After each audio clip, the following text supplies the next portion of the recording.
Hello and welcome to an edition of True Audio Files. My name's Jim Carter. So, this episode is going to talk about Eagles Hotel California. For those of you who have been living in the dark or not even remotely interested in typically looking through the social media pages of the vinyl community and whatnot, Hotel California just got a one-step release from Mobile Fidelity, and I am here to do a review, a comparison of that and another copy that I have that I'll go over here soon. So let's do it now, actually. So I have to freely admit to something, though, on this, is that I don't have an extensive collection of Eagles stuff on vinyl, or Eagles in general. I mean, I have a bunch of their stuff in high resolution digital and on CD and super audio CD and things like that. And I do have their stuff on vinyl, but I can't say that I am a expert on the different releases they have and what different versions of the album and things on that nature. So I have to freely admit that. So it's just going to be a situation where I'm solely going to be commenting on the versions that I have, and hopefully they're two of the better versions of them, but we'll find out later in the episode. So the first one I have that I talk about, or that I compare, is this is a 1976 pressing, very early pressing, cut by Sterling, and it's not in the greatest of condition, but it's actually in pretty good shape, and considering what I paid for it, I got it at like a thrift shop. It was a good value by far. So it's in decent shape. The original labels from Asylum on it. Oh, that was kind of weird. So got that right there, so you could see.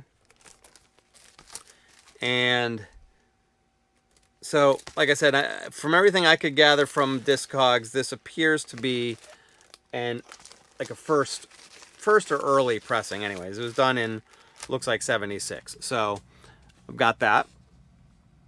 Next up is the one I've been talking about, the one that just came out, and that is the One Step by Mobile Fidelity. So this one was basically transferred to digital, DSD digital, and then cut from that digital file to make several lacquers to produce, looks like 17,500 copies of this. And I have number 324. Not sure if you can read that, but there you go. There it is. But yeah, number 324, which was kind of cool. I mean, I know the numbers don't necessarily mean much. It will give you probably an indication of what lacquer was used, maybe, possibly. Who knows? I don't know. But I know it doesn't mean a whole ton, especially in the one steps where there are so many pressed, so limited number of them pressed from a single lacquer, or stamper, I should say, that it's probably pretty irrelevant. So anyway, so how I normally do these things, as I've mentioned on all my videos, but just in case you haven't watched them, or very many of them, I essentially listen to the new release at least once through, and just to get myself a good idea of what tracks I think would be the best ones to demo and to do a comparison. Then I'll do maybe a couple of tracks from each record and do an A/B comparison between them. And this one was obviously no different, and probably to nobody's surprise, I picked probably the two most popular songs on the album. So I picked Hotel California and Life in the Fast Lane as my two to do A/B comparisons to. But let's talk about my experience with the One Step. What I thought initially is what is my first impressions on just about all of the Mobile Fidelity stuff that's been coming out as of late, especially the One Steps, is it definitely had a great soundstage, great width, great depth, great 3D, three-dimensional quality to it, so you could really not only place where things were from left to right on the soundstage, but also front to back, and there was definitely a feel of a good air, for lack of a better term, between the different instruments and vocals on the recordings. The one thing that I did notice is it definitely, there was one complaint that I had heard online that someone had complained that this was really, really bright or way too bright. I can see someone saying that. I don't agree, but it definitely has more, and I'll get into that a little bit deeper, but it definitely has more than you would typically hear from a traditional 70s recording. At least a 70s recording on vinyl back then.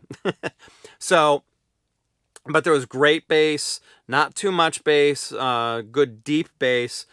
If I had to nitpick, besides the treble thing, which I don't have a problem with. As a matter of fact, I'm kind of a treble guy, so I don't mind the higher or more amount of treble. But the one thing that I seem to notice, and I mean, it could be just my mind playing tricks with me too, which is always possible, is there seemed to be a somewhat inconsistency in the volume level of the bass drum. And that's most likely just because Mobile Fidelity really doesn't add any compression when they go to cut their records. So, where probably in the 70s, they probably tended to do a little bit more compression at the time of cutting the records from the masters. So, again, that's a nitpick because it did notice that sometimes, that bass drum really hit well, and then there are other times where it didn't seem to hit quite as well. So it was kind of an interesting take on that I noticed. But again, nitpicking at best, because overall, what it lacked in that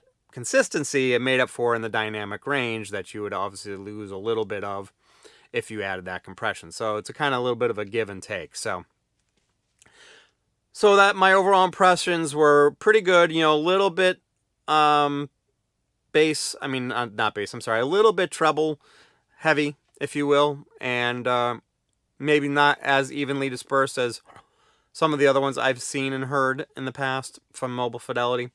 And when I say the past, I mean the past like maybe 5-10 years. So then I put on the first pressing or early pressing. One thing I noticed right away, obviously, was there's definitely no, it definitely wasn't heavy on treble. Matter of fact, I would say this kind of goes in the opposite direction. There was definitely decent treble, but and for my taste, I felt it was a little bit lacking in the treble. And it also didn't have quite as deep a bass as the one step, although it still had very good bass, and it was good quality bass. Definitely had more mid-range than the one step.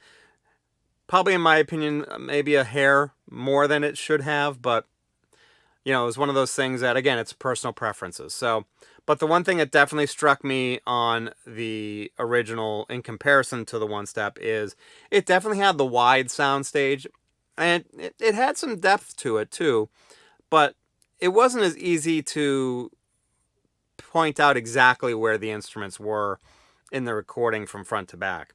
I mean, you sort of could hear it, but it was a lot more obvious, I should say, on the one step. One of those things that really it pointed out on it was, in a lot of cases, there were like some cymbals and other drums in the right speaker. And then, if you had the guitar, there was a guitar playing as well. And a lot of times, those sort of kind of battled each other out in the right speaker on the original pressing, where on the one step there was definitely more distance between them, or you could hear a distance and definition between them that you just didn't get on the original. So again, still very good sounding though. It was I was very impressed. It was cut at Sterling. I didn't recognize the person. His initials were LH, and I'm sure a lot of you are going, "Hey, why don't you know him?" But anyway, no, it's Sterling, and I know Sterling's got the great reputation back then and today, so still sounded really good. But, if I had to say, I would say that bottom line is, the one step definitely sounds, I guess for lack of a better term, more modernized, but definitely more of an audiophile type production, where the original is just like your traditional, what you would get in your mid to late 70s when it was made. So I guess you just have to ask yourself, what you're really looking for when you want to put on the record and listen to the Eagles. Do you want to listen to what you're comfortable with or what you're used to listening to it as sounding like? back when it first came out? Or do you want to kind of hear a fresh approach, possibly closer to what it may have sounded like on the original master tapes, in comparison from an equalization standpoint? I'm not saying it's going to sound closer than a high-res digital or any of that kind of stuff, because I'm not going to get into that argument. But if you're comparing different versions of the vinyl, that's what I would say. And maybe there are different versions of the vinyl that are out that are better than the original pressing. I'd love to hear your take and let me know if you think so. But that's my take. I would say if you want the traditional sound of the Eagles album, then the original pressing is probably more for you. But if you're really wanting that audiophile type experience where you can get that sense of the deeper sound stage, the more three-dimensionality, a little bit more treble, a little deeper bass, then the one step is definitely for you. I definitely prefer it over the original, but that's not to say the original sounds bad, because it definitely doesn't. So that's my take. Do you have these versions of these albums, or of these of these albums? Do you have these versions of this record? And if you do, I would love to hear your take and see if you share my opinions. But let me know in the comment section below what you thought, if you've listened to the one step, and what you think about it. So appreciate you watching. If you haven't already, please subscribe to my channel. I'd appreciate it. Like this video if you liked it. And please comment again below if you wanted to. And hit that alert bell if you want to know when my new videos come out.